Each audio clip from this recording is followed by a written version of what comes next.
Good afternoon, good morning, good evening, whatever time you're watching the Student Athlete Playbook video conversation, we say thank you.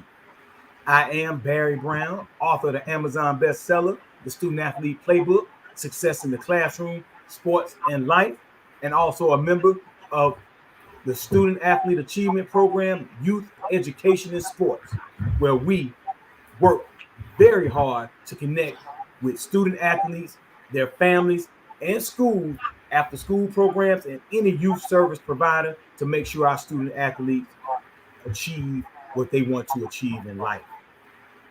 And today, as we always do, we bring on the best student athletes, the ones that are working hard in the community, the ones that are working hard in the classroom, and most definitely working hard in whatever sport they participate in. And today's no different. We have the one and only Mr. Phoenix Moss of Trinity. Let me get that right. Trinity High School in Metro Atlanta, Georgia. Phoenix, how you doing today, my brother? I'm doing great. Doing great. Yes, sir. Yes, sir. And right beside Phoenix, you have his parents. So first, we're gonna always do ladies first. After we got the main man out of the way, is Miss Lene Moss. Lene, how you doing today? Great, thank you. Yes, ma'am. And my brother right there on the right side with the red shirt on, that's the man. And before I introduce y'all to him and say his name, what's so special about today is this is the first time we've done son and father twice, meaning that his son was our student athlete of the year. His oldest son, Manny Moss, was our student athlete of the year 2 years ago. And so shout out to the Moss family. So the man on the right that's producing these outstanding student athletes is Marquay Moss. How you doing, my brother? I'm doing good. Thanks for having us again. Yes, sir. Yes, sir. Yeah, so this is a special moment because this is the first time we've done two brothers, and we've never done that. You know, two student athletes from the same family. So this is the first here on the Student Athlete Playbook video conversation. So I want to salute the Moss family for producing these kind of young people. But as we talk today, I think the people that's watching this video are going to find out why you have two student athletes coming from the same bloodline like this. So you see it a lot. You got the Kelsey brothers up there in the NFL right now. You got back to, who are my favorites of all time, the twins Tiki and Rondé Barber. Love those guys and what they did, not only on the field, but off the field of play as well in their careers. So, hey man, let's get this party started, man. Phoenix. Well, actually, no, I take that back. Then we got to go with the man, your father first. We got to go to your father first. Oh, let me get this straight. So, Marquay, you know, how does it feel? You went through this process with your oldest son, Manny. You know, growing up, becoming a man. Now you have your youngest son finishing up his high school career. Tell me, what do you feel? How do you feel? How are you preparing, you know, Phoenix for the next stage of his life as he prepares to go to college, wherever he chooses to go? Tell me, how do you feel about this two sons going through the process again, and how are you preparing Phoenix compared to how you prepared Manny? Well, excited. I mean, that's one thing I'm excited. He's going through this process. We were actually blessed for Manny to go through this process a few years ago, kind of preparing us for Phoenix's journey. Things still changed a whole lot between the last 2 years, so it's still things that we're still learning, but we're absolutely more equipped having one person already go through this process. There's a couple different hurdles and obstacles that we saw, and Phoenix was able to kind of shift and pivot and make sure that he didn't fall in those same pitfalls with his brother, so that he's more prepared for his journey. But totally different process for both of them. But very excited to guide him and help him get to that next level and to be successful. So excellent. And Lene, how do you feel? How do you feel about the process? You know, 2 years ago versus now. Like, how do you feel about it? What's your outlook on that? And there's definitely a difference in the way that they're approaching college. They're just two different people, and they had two different paths. But uh, they want to end up in the same place, and I believe they're going to at the rate they're going. They're just very determined, hardworking, in the classroom and on the field and the track. And that's what's gotten them there. It's been a huge blessing and a privilege to be a part of their process, to encourage them and, to listen to what their dreams and goals are, and for Marco and I to say, okay, where are we going to position them so they can get there? So it's been rewarding along the way. I think sometimes it feels like we're just working towards this big reward, but we've seen both the boys, especially Phoenix, this being his senior year, collect a lot of rewards along the way, which is very pleasing as a parent. Very proud. And something I just thought of too is that we kind of feel like a little bit of a loss because after this year it's like no more high school football, no more high school track meets. So Friday nights are going to be a lot different because it was a truly a family affair on Friday nights to go to the game and be there together and support them on the field. So now that that's gone, of course it's going to shift to Saturdays, but it's just the end of an era, and it does feel like a little bit of a loss. Bittersweet. Yes. Yep. Yeah. That's a part that I think a lot of people never talk about. Like once our children move on, like it's a void. A lot of times there is a void there for the parents and the grandparents and the aunts and uncles, all the people that's been supporting them as they grew up, as youth.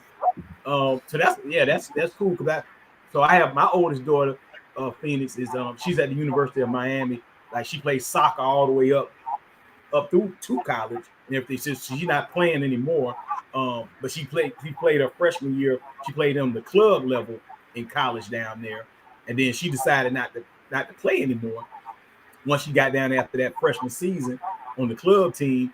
And I felt like y'all, and it was like, oh man, we're not traveling on Saturdays no more. We're not, it's like, oh man, like yeah, it is a void. So that's a good point. And I know we had with the mental health crisis around the country, that's a huge thing, well, around the world actually. How do we fill those voids? What do we do as parents in that? So I'm glad y'all brought that up because that's very true. So Phoenix, my man, we got to go to you now. We got to hear you speak. How do you feel about where you are in your life right now? You growing up. One of my favorite songs from a group called Boys to Men. I don't even know if you know who they are, but they had a song called Boys to Men as well. That's where I take that back. Hold on. New Edition had a song called Boys to Men, and then Michael Bivins actually named them Boys to Men per that song. So how do you feel as a teenager right now, moving into adulthood? How do you feel where you are in your life right now? I feel like I've grown spiritually with the Lord, and He's really just been helping me like mature, and also my parents helped me mature, be more responsible, and just leaning on faith. I feel like that's really helping me grow and become more of an adult when I start this process of becoming a young man, making all decisions, and eventually being a grown up. So that's really helped me from a teenager to right now. Wow. Man, I heard you say the word faith. I heard you talk about making your own decisions. Man, that's a lot of maturity right there. I haven't spoken to a lot of young people recently that use the word faith in a sentence. I haven't heard a lot of young people recently talk about making decisions. So that's good. That's good stuff, Phoenix. That's good stuff, man. As a high school student athlete, track and field. I mean, you played football, you ran track. What inspired you to start playing football? What inspired you to start running track? And I got another question after that. But what inspired you initially to to start participating in sports like you had? I mean, my dad introduced me to football when I was young, so when I was like 5 years old, and I really just fell in love with it. And at that young age, I just wanted to go to the NFL. So that really just was my motivation to get there and try to every day achieve that goal and put in all the hard work that I have right now. And as far as track, I've been, like I said, my dad introduced us to like a lot of sports when I was younger. So I did track when I was younger, and just over the times I just fell in love with it, especially these couple years during high school. Especially I got in faster and stronger, so that gave me more love for it. And I experienced state a couple of times, and I just said, yeah, I don't want to give it up yet. I want to see if I can do this in college. So That's right. that's where it came I got you. Do you have a favorite? Do you have a favorite football player right now? Do you have a favorite football player that you say when you were little, younger, or even now that you look to say, oh man, I'm a pattern my game, my running style after him, or what have you, or the way I play football. from. I'm a Falcons fan, so Okay, when I was younger, I looked up to Julio Jones, but now since like I'm a running back, I just try to model my game after Saquon Barkley. So ooh, that's ooh, I see that. Okay, okay. Hey, I'm a Dirty Birds fan too. Let's go. You know, we got the new quarterback, Phoenix. You know, Kirk Cousins. I'm not gonna ask you about that because you know a little controversial for the Atlanta Falcons fans. But hey, I'm a Dirty Birds fan, and uh, that's ironic that you talked about Saquon Barkley because when I watch your video, your high school video, I'm like, wait a minute, he not only making people miss, but when they do try to tackle him, he running through tackles. And then you got the breakaway speed to get to the end zone. I know that comes directly from track. So I wasn't that fast like that. So I wasn't running away from people per se. I guess that's why they put me on defense. But but that no, you Saquon Barkley, I can see the resemblance in your running style. That's cool, man. I played corner, Phoenix. I played defensive back in high school and college, and I patterned my game after another Falcon legend, um, the great Deion Sanders. That's how I patterned my game after him, man. So I think you chose a good one to pattern your running style after Saquon Barkley. That's cool. Now what about track? What about track? Who is there a track person that you look up to right now or looked up to in the past? not really, but as far as like, I'll probably say Noah Lyles right now, just because like his top end speed is like it has my interest. Like it's like amazing how he can just maintain it and get up to it so fast and just passing everybody. That's what I'm trying to work at to get right now to work on my top speed and holding it. Because I know my start isn't the best, so I would say I'm out of I my got game. you. Let me ask you this then, Dad, Marquay. So when because again I'm not a track guy. So when you start talking about top end speed, I know the start is very important, but are you as a track athlete, are you attempting to get to your top end speed as fast as possible? Is that you get out the blocks and then the first 10 to 15 steps? Well, how does that work as far as getting to your top So, end speed? so there, I mean, there's different phases of the race. There's your start, there's your drive phase, your acceleration phase, and then you get to a top end speed. And so there's a lot of different what do you call it, patterns of thought of that. But basically, once you hit your top end speed, most top tier athletes can only hold their top end speed for maybe 40 meters, 30, 40 meters. Then Uh, you start gradually decelerating. And so depending on how strong you are, you'll decelerate at a slower rate than other people. So when you're watching 100 meters and toward the end of the race, you see a guy that seems like he's coming from the back of the pack and passing everyone. He's the one that's mhm. maintaining that top end speed longer than everyone else, and it looks like that they're like he's speeding up, but it's everybody else is slowing down at a quicker rate. And so with Phoenix, he has a decent start. His top end speed is really, really, really fast, and he's able to to catch later in the race. So we're just working on trying to improve his drive phase, his acceleration phase, so he can, be more toward the front. So when he hits his top end speed, he can pull away from people rather than catching them. So that's my opinion. Other people probably have different analysis of it, but basically that's in general that's what's going on with that. I get it. Like I say, not being a true track guy, I understood what you said. Like the maintaining of your top speed is the key. While everybody's decelerating, you actually are maintaining it, so it looks like you are literally pulling away from them because they're slowing down and you're still maintaining. So that makes sense, man. That's good. So thank y'all for explaining that phrase top end, that word top end speed, because that's very important for these young track athletes to know. And parents, when you're looking for a trainer, if they're not talking like that, then you may want to look at another trainer, because that makes sense to me, a non-track guy, understanding how do I maintain I need a coach that can teach me how and prepare me to maintain my top end speed longer than anybody else. Got it. I love it. I love it.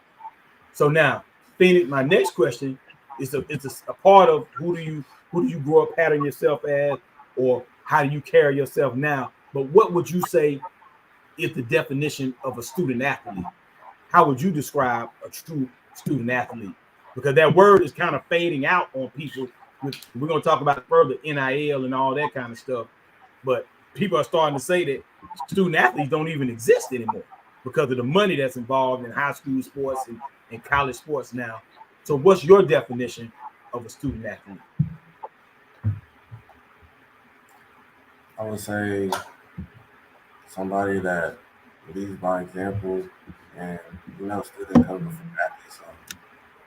So getting it done in the classroom and just basically being a leader and serving other people, and as far as the athlete side, doing your best, going out and going hard and just enjoying the sport as what it is, because you have the opportunity to do the sport because you're doing so good in the classroom. Like everyone doesn't have the opportunity, or everyone doesn't have that gift to go out and compete and do what you love. So I would say that's my definition of it for sure. Man, that's a great definition. I heard you say leading by example, serving other people. I'm assuming that's why you got named team captain on the football team. That's awesome things. Yeah, that's a great definition of what a student athlete is. And I heard you say gift, using your gift. Because if you're blessed by God with a gift like that to be able to achieve in the classroom, achieve on whatever particular sport you participate in your case, football and track, then yeah, you've been blessed with a gift that a lot of people don't have, man. That's beautiful. And I think people take that for granted. Not even I think. I know we as humans, just as human beings, we take that for granted a lot of times because they don't understand what you have to do as a student athlete to be effective in the classroom and effective in your sport. And it's a lot of hard work that people don't see you doing to make the grades, to have a 3.4 GPA, and to be a All-American track guy, to qualify to be an all-region running back.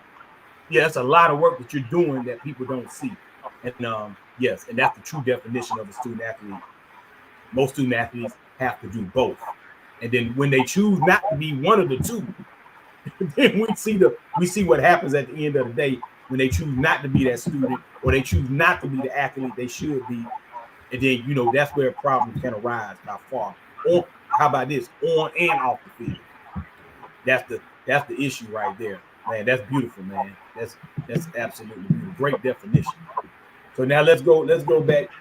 I want to go to Mom for a second. What's your definition of a student athlete? Like what would you say? You've been in education for a lot of years. I know you've dealt with a lot of student athletes in your classroom or around the schools in general. What would be your definition from an educator's? Let's go from, okay, I want to do it two different ways. And it probably a combination for you. What's a student athlete, in your opinion, as a mother, And then what's your perspective as an educator? I'm gonna put you on the spot, Lene. I'm gonna have to do it. They're actually virtually the same. When I Okay. think about a student athlete, I think about somebody who has a lot of grit. Mm. Just to balance and just be strong in the classroom and on the field. They're pretty much going strong most of the day from the time they wake up to the time they go to bed. And the majority of us don't have that luxury, or we have more of a luxury to, relax, watch TV, hang out with our friends. And these kids have developed so much grit, these student athletes. They develop grit through the discipline and the work that has to go into it, schoolwork and the athletic work. So it's hardly any days off. So I think highly of Right. these student athletes. And when I see them make it to the high school level, I know they're serious. And I know they're going to go far Yeah. in life. I know they got what it takes, that grit, to go far in life, no matter what they do, whether they give up the sport or not.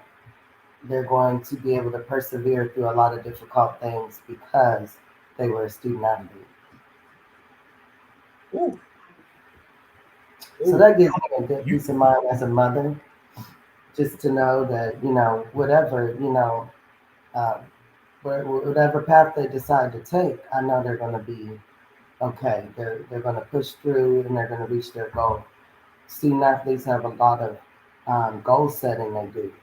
Um, Track and his race times. Every race, he's like, okay, next time, and he's setting his own goals. I mean, that's the mindset you have to get through this thing called life. So it's Yeah. so fundamental, such a foundation for where they have to build their adulthood that it gives me a peace of mind as a mother and as an Wow. educator. When I see students going in that direction, I know they're going to be okay. They're going to excel. Wow. I know I should probably look for their name in the paper in the next 10, 15 years. They're going to be doing something. Right. Wow. I love Lene. You hit on. I mean, you hit on some great stuff.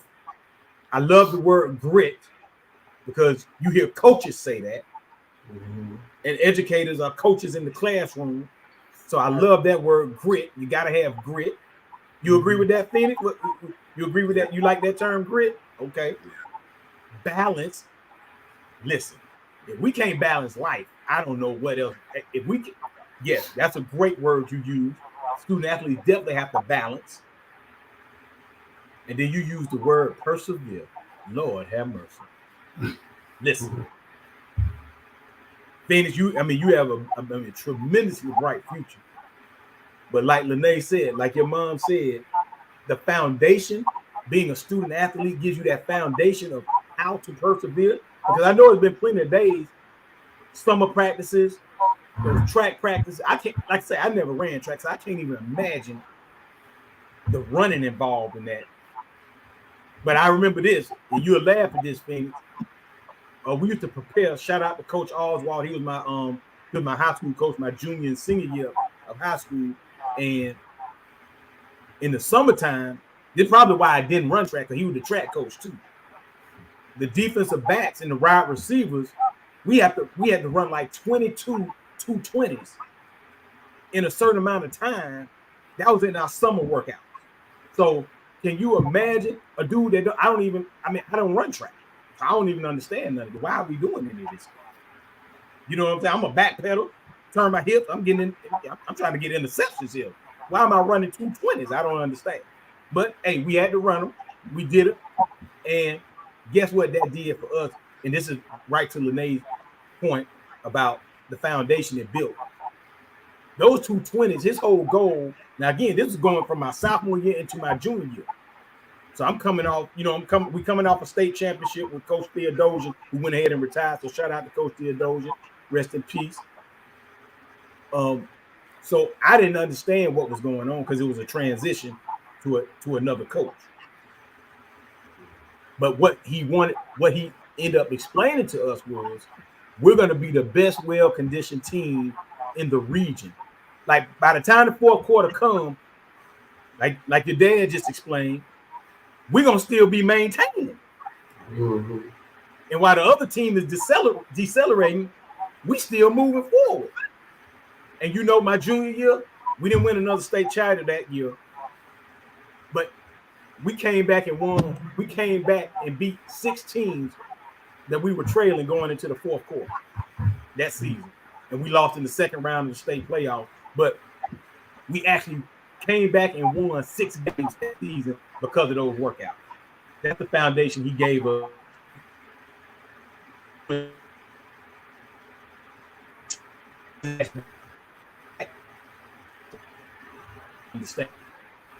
Man, in the day, grit, balance, persevering, and the foundation of what a student athlete gets prepares them for almost everything they're gonna face in life. So that's beautiful. Now, Barquay, I already know, Dad, what's your outlook? How would you describe what is a student athlete? I think above everything, discipline.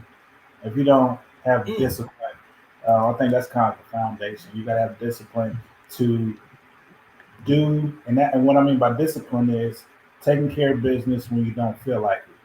So showing up to practice when you're sick or you're tired or you just had a bad day in the classroom, you know, that you're still showing up and putting forth your best effort when you don't feel like it. And when you get home from football practice or whatever sport you're playing and you have homework, that no matter how tired you are, that you sit down and you knock out your assignments, that you're disciplined to do that and disciplined to do it every day, because the day that you miss it is when you miss a homework assignment, you don't do as well on the test, or, you know, as it translates to the sport you're in, then like you said, you're not in condition or you mess up on the play because you weren't focused when you were in practice, you weren't paying attention. So overall, it's a student athlete has to be disciplined. If you're disciplined and a hard worker, you can be a good student athlete. Man, I need to bottle what you and Lene selling over there, man. Oh, goodness gracious. We need to bottle that and sell it, brother. Goodness gracious. Let me hold on, man. Hold on. Wait, I gotta write this down. So parents, coaches, anybody that's watching this, I need y'all to understand what Marquay just said here. This is Marquay Moss. You talking about a high school state championship track performer. You're talking about a conference champion at the University of Akron. Just talked about discipline as a student athlete. I heard him also say the word focus when he was sharing his definition of it. And then at the end of the day, see, I throw up these W's, y'all. I just spoke up in South Carolina, up in my college town where I went to college, Clinton, South Carolina. Shout out to the YMCA up there. And I had to explain when I threw up these W. Wait a minute now. I'm not throwing up no gang sign. I'm throwing up this W. And I'm talking about the W is a capital W followed by a capital O, followed by a capital R, followed by a capital K.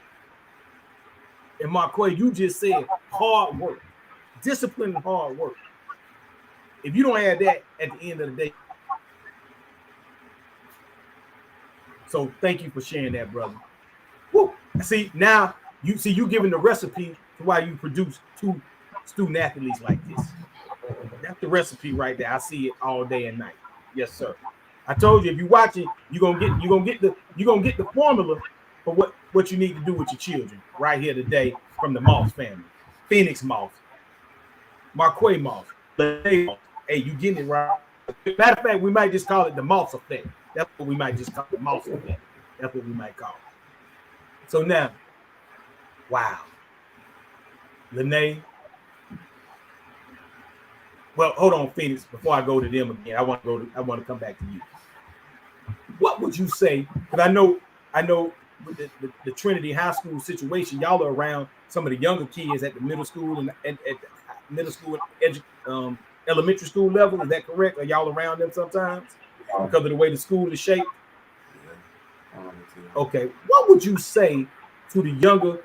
We'll go with the young that's on your team already. the ones that are 9th and 10th graders that are about to move up to be juniors and sophomores, what would you say to them about moving up to take the place of you guys, the singing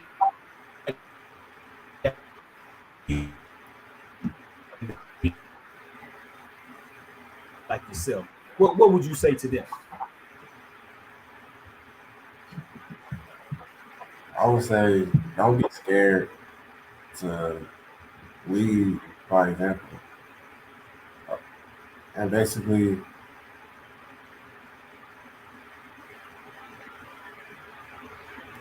don't be afraid to do your own thing. Like just have faith in yourself and your ability, because you go out there every day and work and just be uplifting to everybody. And just trust the people that are around you, because we're all going through the same thing, the same workouts, and etc. Just have each other's back every single day. That's what I would say. I love it. I love it. Don't be afraid to do your own thing.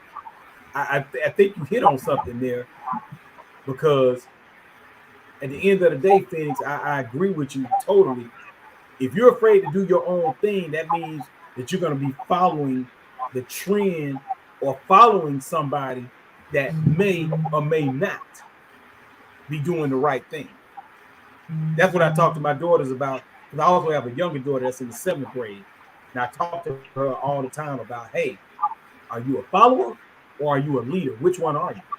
Because if you allow people to lead you, that's cool. Because to be a great leader, you have to be a follower too. But if you allow people to lead you that are not going in the right direction, then you have to be strong enough, like your dad just say, disciplined enough to go do your own thing. And then you be the leader of taking people in the right direction. So I love that. Don't be afraid to do your own thing. And I love when you said trust the people around you, trust your teammates, and have each other's back. Hey, I love that. I love that. That's great advice to the young people coming up behind you, Phoenix. Yeah, that's great. That's awesome. So, Marquay, how important was it? Like, so when your sons were born, and you don't have to go back that far, but how important is it for Phoenix to display, actually to have good character, and to actually display it? How important is that to you? And Lene, I want you to get your I want your insight on this as well. But Marquay, I want you to go first. How important is it for them to actually have good character, for Phoenix to have good character and actually show it? And it's very, very important. Um, I try to always include the why when I'm disciplining them or when I'm trying to show them, like, this is what you should do. There's going to be a lot of times when I'm not around, and having that good character is displaying it when somebody's not looking over your shoulder. So, as you know, being a black man, and not trying to dive into the whole stereotype, but it is what it is in America. There are some situations where by displaying a certain type of character, it's going to save you from being in situations, prevent you from being in situations, and allow for other people to speak to you and your character when something's on the line. And what I mean by that is, somebody's accusing you of doing something, and you have 10 people that can speak highly to your character, then it's really going to help you out. This year, we were fortunate enough that Phoenix had offers from the service academies, Army, Navy, and Air Force. And to get in those institutions, we had to get recommendations. And so he got recommendations from his headmaster at the school, his principal, his head football coach, and several other administrators and coaches within the school that were able to speak to his character. That's not fluff that's put out there from mom and dad. That's people watching him, how he moves. But at a very early age, we're just trying to just shape that character, make sure he can stay on his own and make good decisions. So it's been very important, and so far it's been pretty good. Wow, I love it. I love it. Phoenix, How do you feel about that, man? Your dad speaking about you like that, brother. How did that make you feel? Made me feel good. I have wonderful parents. They did a great job raising me. Yes, sir. Yes, sir. Lene, what's your thoughts on that? Like the Well, importance. it's Yes, very Lene. important. It's what people see before they see your gifts. And I think our gifts put us on the platform. We're born with them. And it's up to us to, develop them. But when God gives us a platform for our gifts, we gotta have the godly character to go along with it. And that's just been our belief in our family. And all of the things that make Phoenix a good character make him a good leader on the field. He has to be relatable, likable, positive. Even when it's raining outside and it's cold at practice, he's got to be able to motivate everybody around him to go 110%. So character plays a huge role. And especially, it's great to have these goals here on earth, but the ultimate goal is eternal life. So um, aside from working in our gifts here on earth, we want Phoenix to be remembered after he's gone for how he influenced people, helped people, and Yes. served others, and leave a legacy behind. And for God to say, "Well done, thou good and faithful servant." That's the ultimate goal. Woo-hoo. Listen, yeah, this mouse effect is real powerful. It's real powerful here. Real powerful. So, Nate, Marquay, let me, man. So we talked about the why, WHY question mark, and I'm like a personal development like junkie. Like I do personal development literally every day, literally. So shout out my brother Hazik Ali, in our morning business and affirmation call every morning. Um, when you start talking about what's your why, so I clearly see what y'all why is. It's y'all beautiful children.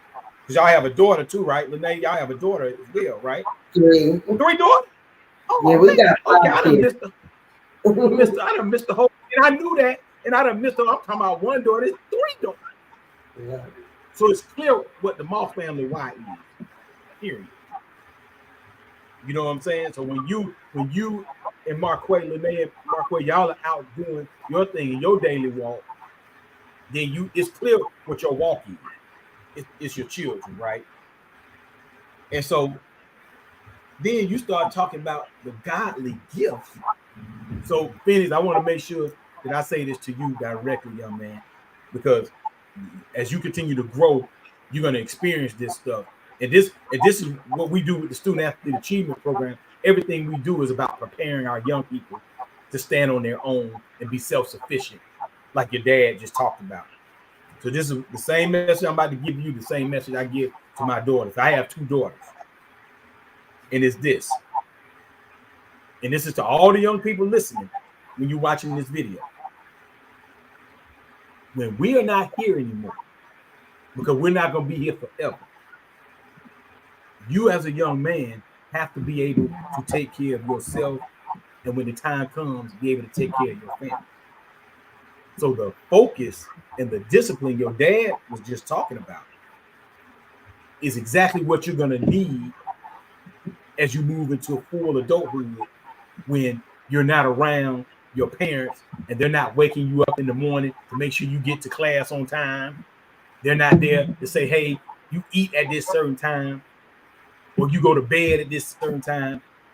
None of that is going to be there as you move to the next level of your life, which is you're at college and you're responsible for yourself and your actions totally. And everything that we poured into you to this time, now you have the ability to show that to the world. Not only to the world, but more importantly, yourself. That actually I can't stand like this. Because that's actually the most important thing that you know that you can stand as a man in this world. And to my daughters, I say the same, that you can stand as a woman in this world. Because daddy and mommy are not around to make those decisions for you. You have to make those decisions for yourself. And one of the biggest things that us as parents can appreciate and love is when somebody calls us and say, hey, I just saw your daughter. Hey, I just saw your son. Man, they were doing great, man. They were talking and they explained this very well. And that's like the biggest compliment we could ever get as a parent, that we were not around you and you conducted yourself in a great way. That's truly the biggest compliment we could ever get. Yes, we ma'am. get that all the time with Phoenix. I mean, strangers, when we go to his games and track meets, Yes. parents Yes. that, we haven't officially met yet come up and go, are you Phoenix's parents? Oh, let me tell you about him. And I think that's what got him the homecoming crown. He was crowned homecoming king this past fall because of his character. Yeah. Yeah. Yes. I love it. I love it. And so Lene, when you said that's what they see before they see our godly gifts, that's exactly what it is, Phoenix. So, hey man, keep doing what you're doing and just continue to grow. Like growing is lifelong. Like we never stop growing ever. Nobody does. So man, hey, Lene, when you said that, that's what sparked me to say what I said, because you said it's what they see before they see your godly gift. Lord have mercy. Because Phoenix, remember this, and parents, coaches, student athletes, remember this when y'all watching this. I hope y'all learn. I hope y'all taking notes from this video. People always see you before they hear you. So depending on how you carrying yourself, you may never get the chance to speak if you carrying yourself in a way that's not good. That's just the truth. And here's the experiment. This is one of the experiments I do, which is it shouldn't be this way, but it is. Here's the test. If you don't trust what the Moss family is saying today, if you don't trust what Coach Brown is saying today, then just do this experiment yourself, and then you let me know how it works out for you.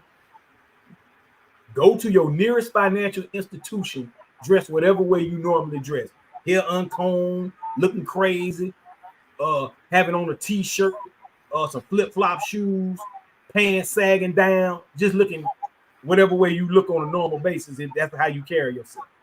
Go into your nearest financial institution, go in there like that and see what happens. See how they treat you.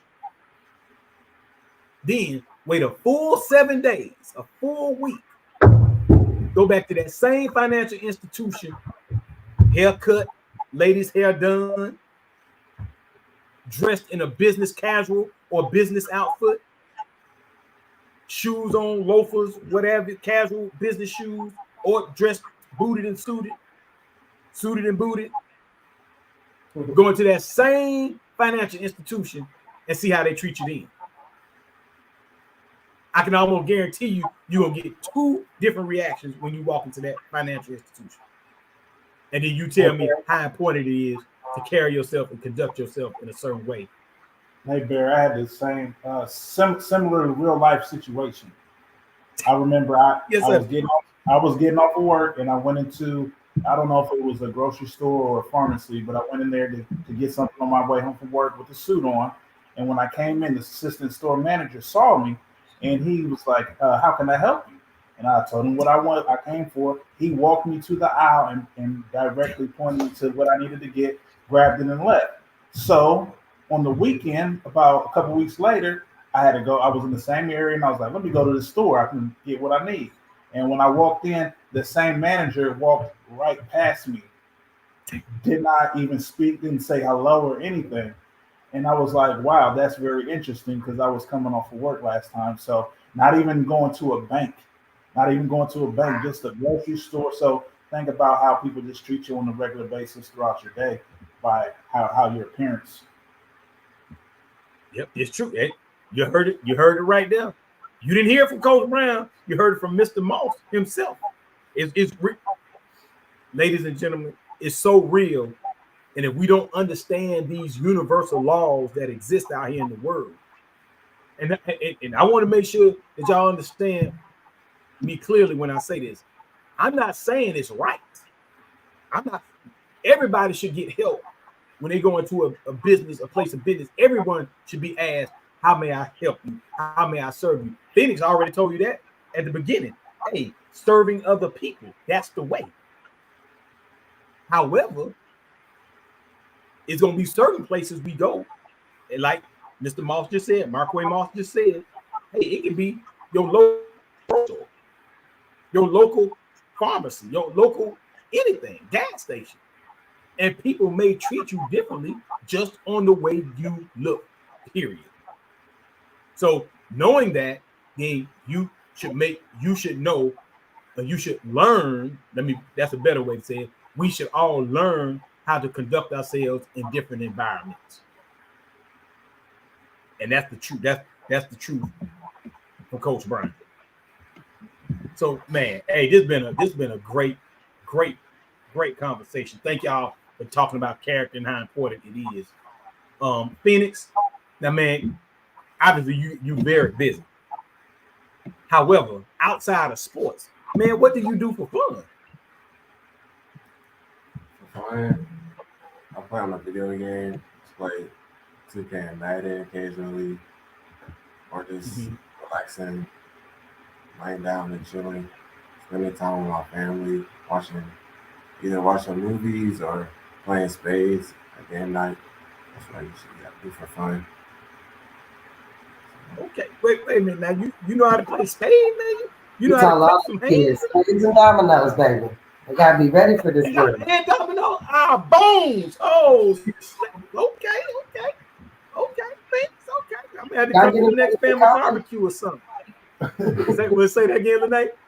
Gotta get him ready for college. That's true. That's true. I love it, Phoenix. I love it. And what I take from that is you're focused on what you have to do, and in your downtime, you're just getting rest. You're just chilling, and you're relaxing so you can go perform and do the things that you need to do on and off the field to continue to work on your goals, man. And that's important, because I think a lot of young people, and your dad and I, we met in the entertainment business long ago, and I believe, and Marco, I want to get your take on this by far. There's too many young people that believe they're supposed to behave another kind of way. Like they believe they're supposed to be smoking weed and popping pills and all this kind of stuff. And I'm like, well, how do you believe that? And you're gonna still perform at this high level? I don't understand how you believe that translates into you performing at a high level. Partying all the time, and Lord knows, the Lord knows I done party. That's for sure. But I like what you talked about as far as being able to say, you know what, I need to sit down. And I'm gonna tell you a real true story. In high school, Phoenix, I had the opportunity to go party just when I knew I matured just a little bit at that time. Not a lot, just a little bit. I matured a little bit. When I got a phone call to go party and hang out and stuff, and I said, you know what? I'm just gonna chill, man. I need to rest this weekend, and I'm gonna just chill out. And that's when that was a turning point for me before I even went to college. That I said, you know what? There's gonna be times that I need to sit my behind down and just chill. So I love that. And what that does, Phoenix, believe it or not, this is an old grandma, great grandma saying right here. Ain't nothing good happening after 12 midnight out there in them streets. That's what was told to me as a young person. So everybody watching, the young people watching, listen.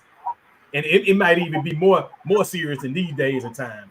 Ain't nothing really good happening out in them streets after 12 midnight. Let me just put that on the record right here. So y'all can rewind this video if y'all want to. But Coach Brown said that. But I got that from my grandmama, my great grandma. I got that from my older family members right there. That's for sure. So that's good, Phoenix. I love what you do in your spare time and your downtime. I love that. So now, Phoenix, what are your plans? I know you got some scholarship offers that you're still mulling over, some plans. What do you plan to do after you graduate from Trinity Christian High School? What do you plan to do? I plan to play football and run track at the next level, still just trying to figure out what the best option is for me. Just praying it over and just really just figuring out what's the next step for me. But definitely playing football, running track in college. That's the plan. Love it. I love it. And I know that's gonna happen, man. No if and buts about it, man. Outstanding young man. So now as we finish up this conversation today, and it's been an awesome conversation, the Moss family effect. That's what the title of this student athlete playbook video conversation is. As we finish up, Lene, we'll start with you. What would you like to share with student athletes, parents of student athletes, coaches, or anybody that may be watching this video here in the near future? What would you like to share with them as we close out today? Show your as a parent, you have to show your student athlete a balance of grace and support. They really have a challenge ahead of them each day, getting up and going to school. And I mean, we talk about the academics and the work on the field, but in between, you know, I've been with Phoenix through middle school and high school. They have social challenges as well as they're growing into, like you said at the beginning of the interview, from boys to men. They're learning their new self. We watch Phoenix learn his new body. And that's those are the places where Grace came in, and you know, you're like, dude, what are you thinking? What are you doing? You know, we've literally watched him put on clothes that are too small, and it's like, you're bigger now. I know it happened really fast, and you don't realize it, but you're bigger now. And the same goes for you know, expectations and with their friends and girls, and you're not just coaching them through academics and their sport. They have to be coached through life as well. So I just ask the parents, show a lot of grace and support. Be there for them, not just rooting for them at the games, but you know, having those talks that are sometimes uncomfortable, but need to be had, so you can make sure he knows, you know, how to grow and where to go in that area.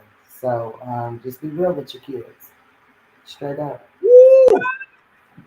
Lene, I need to come visit your classroom. I know you getting down in that classroom. Lord have mercy. That's awesome. And I've never, you know what? I've spoken to a lot of parents, Lene, over the years, and I don't know if I've ever heard someone say, I've heard the word support, but you use, and I know where it comes from because the spirituality of the family and the belief in God, being believers. But you said grace.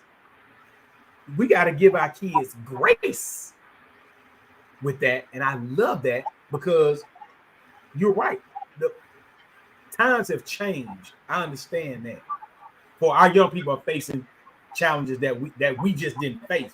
We had our own set of that. That's what I'm actually specifically talking about. Each era, each generation has its own particular set of challenges and distractions. So when people say, oh, you know, social media, yeah, that's true. That's true. That's a whole different animal that Phoenix and his generation are facing right now. However, when we were in high school and younger, we had our own set of distractions and things too that our parents had to deal with us as well. So each generation grew up with their own new set of distractions and challenges. And you're absolutely right, Lene. We have to show tremendous family grace and support as our young people grow up through these social challenges. And I'm going to add one more thing to it. This mental health, I was speaking to a mental health specialist yesterday as well. And they're going to be coming to our luncheon, our luncheon coming up here at the end of the month.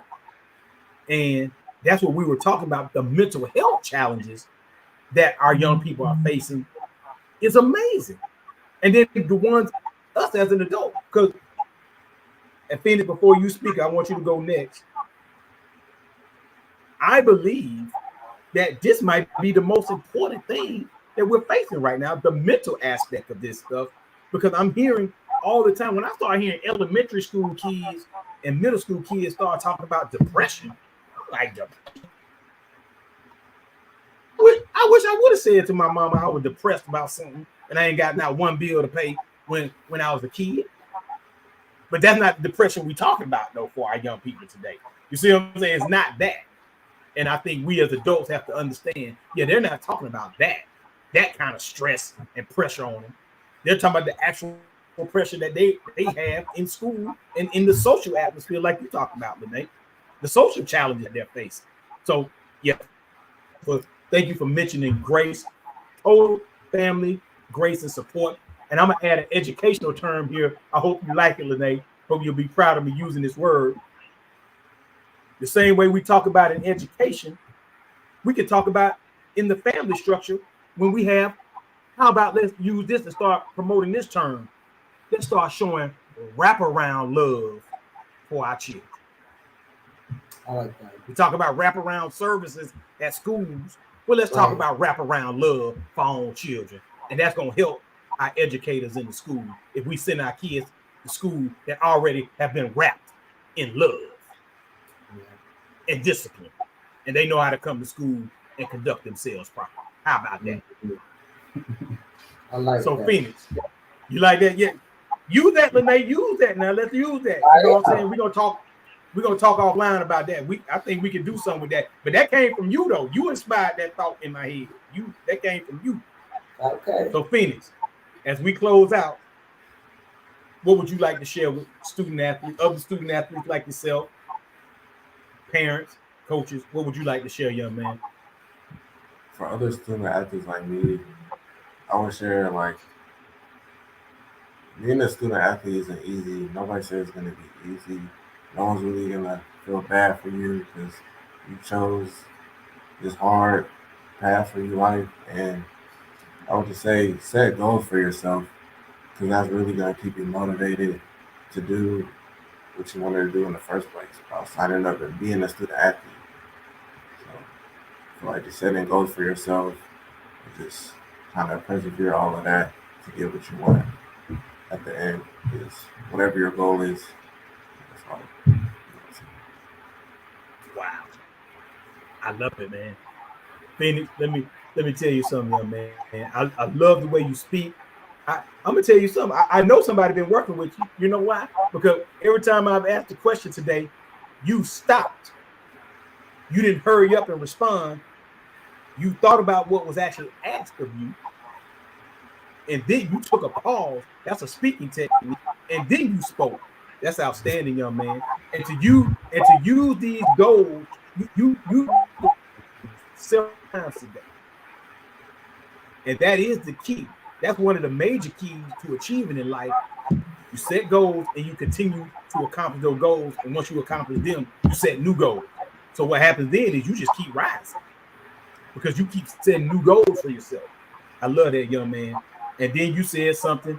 You said two other things that are very important here that I want to recap real quick.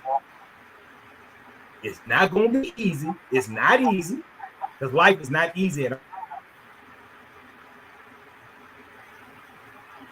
And then you said, no one will feel sorry for you. Absolutely right, bro. Because here's the reality part. At the end of the day, other than our family members, and in this case, it might be just our immediate family, nobody cares. That's what I had to learn. Like, wait a minute. You're right. Nobody really cares what happens to me at the end of the day. Maybe except my mom and my dad. Hopefully my brother, hopefully, you know what I'm saying? Hopefully my auntie or somebody. But really at the end of the day, nobody cares. So I think you hit on something very key there, Phoenix, that life is not easy in general, and nobody's gonna feel sorry for you. And here's the real deal about that not feeling sorry for you. Imagine when you start generating an income, and now kids coming up behind you and get NIL money in high school. Who gonna feel sorry for a kid getting money in high school? Who gonna really feel sorry for them? Nobody. Because they want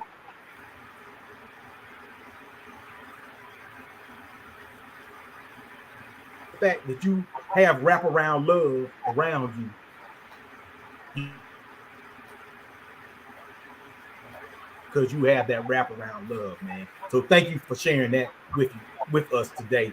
And I hope young people, parents, coaches are taking notes on this video and just rewind this thing. Because the Moss family is here today.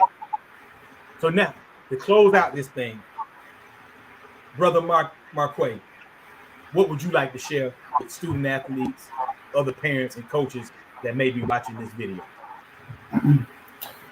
First off, start with the classroom and set up a plan and a schedule as far as like studying and getting work done. And for the students, if you're struggling in the subject, don't be afraid to ask for help from your peers, teachers, or your parents. You got to get the grades down first. That's number one. Number two, kind of like what Phoenix said, set a goal. And then after you set a goal, actually set up different tasks or different things you need to do to reach that goal. And a third thing for parents, be realistic. Be realistic with yourself and with your student, and not to crush them, or crush their hopes by being too real, but be realistic. And my kids told me at an early age, "Hey, I want to play in the NFL," and I'm like, "Well, that's going to require a lot of hard work. So let's put in the hard work and some luck, right? And some other things, and some God's grace." So, but in order for that to happen, it's like, is it realistic? Well, let's see. Let's do all this hard work and see what happens, you know. But being realistic, if your kid just is really not coordinated, they can improve, right? They can improve and be a better athlete through hard work and dedication, but they may not have the gift. Like we talked about, you might not have that gift that you were born with in order to be an elite athlete in the sport that you choose. So being realistic of, hey, you might not be able to make it to the pros, but you can improve and be a good high school, student athlete, and learn as far as like teamwork, grit, discipline, to be a better person and be able to be successful at the game of life. Woof. Man. Yes. Thank you, Mr. Moss, because I heard you say, don't be afraid to ask for help. Have a plan and be realistic. I just saw a post on Facebook the other day. You might have saw it too. That talking about, and I know you've seen it because you've been going through this athletic journey for a long time, starting with yourself. But I just saw somebody post. They said, hey parents, stop telling your kids they've been slept on. That's why they're not getting any D1 offers. Y'all better start answering the phone for these D2 coaches, these FBS schools, and all that stuff. Even the JUCOs. You better start answering the phone for these coaches and find the right fit for your student athlete. And I thought that was interesting because I like what you just said. Be realistic. And that's one of the things I know I had to do, Phoenix, coming out of high school. I played in a great high school program. Shout out to Morrow High School. And I understood that the chances of me playing at a University of Georgia or Georgia Tech or one of these big schools was not really realistic because I was 5'8", 146 pounds. So why would I be sitting? And I'm not running a 4.2 like we talked about with who's on Bolt and the guys that can run that fast. So even though Deion Sanders, I patterned my game after him, and I had a pretty decent high school career playing baseball and football and all that stuff, leading the region in interceptions and Clayton County Baseball Player of the Year and all that kind of stuff. But the reality was I was 5'8", 146 pounds. So, hey man, what am I thinking I'm gonna do that? Now, here's the other side of that. My best friend, who's still one of my best friends to this day, was the USA Today High School Player of the Year. Now look at the size difference. 6'2", 175 pounds.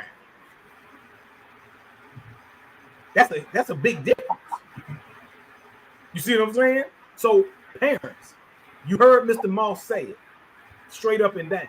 Let's be realistic with our kids, and let's not throw away offers to very good schools at the Division II, Division III junior college level, because I'm telling you right now, there's guys at that level that are going pro too.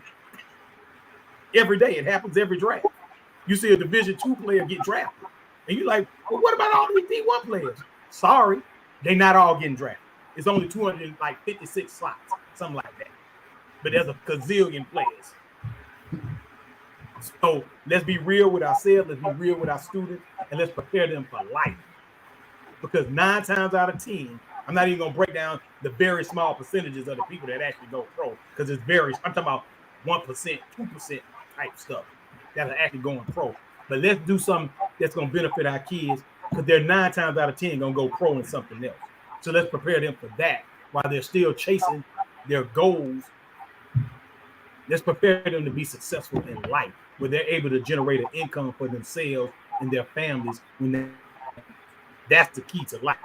Because even if they do make it in professional sports, 9 times out of 10, they're going to be finished playing by the time, if they have a long career, they're going to be finished playing by the time they're 35.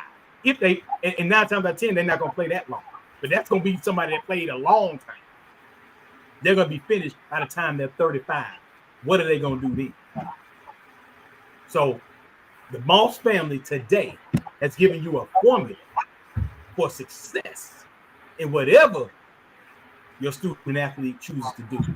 So I'm going to leave you with these. That includes what the Moss family has discussed today, what we discussed with the Moss family, specifically Phoenix Moss, Trinity High School's finest, 2-time all-region running back, all-state honorable mention, 2024 state qualifier in track and field. So look for him here in the state track finals coming up here in the state of Georgia, coming up here very soon. I'm going to leave you with these mantras. Vision. The vision comes from God. You set your goals from that vision. Your habits are developed on how you're going to accomplish these goals. So you can have positive habits, you can have negative habits. If you have negative habits, it's going to be very hard for you to accomplish them goals. Focus. How much focus are you going to put on accomplishing what you said you want to accomplish? And then the last thing is, it's been mentioned several times throughout, are you willing to put in the work to make sure that you become who you say you want to become? Vision, goals, habits, focus, work ethic. You've heard it today from the Moss family. We've called it the Moss family effect. Thank you for watching. If you have not ordered your materials, the Student Athlete Playbook, the book, the Student Athlete Playbook Journal, and the Student Athlete Playbook Facilitator's Guide, go to Amazon right now and pick up your copies. If you're local here in the Metro Atlanta area, you can visit Madu Bookstore in Greenbrier Mall, and you can also visit Nubian Bookstore out in Morrow, out there by South Lake Mall, and they'll take care of you. Again, today, we heard from Phoenix Moss, Trinity High School's finest, right here in Metro Atlanta, Georgia, and the Moss family, Marquay Moss, Lene Moss, and I am Barry Brown, author of the Amazon bestseller, The Student Athlete Playbook, Success in the Classroom, Sports and Life, and Youth Education in Sports, home of the Student Athlete Achievement Program. We thank y'all. We hope y'all have learned something. And if you would like to connect with us, please connect with us through our social media channels, and we'll be here to serve you like we always do. One love, and have a great day. See you later. Thanks.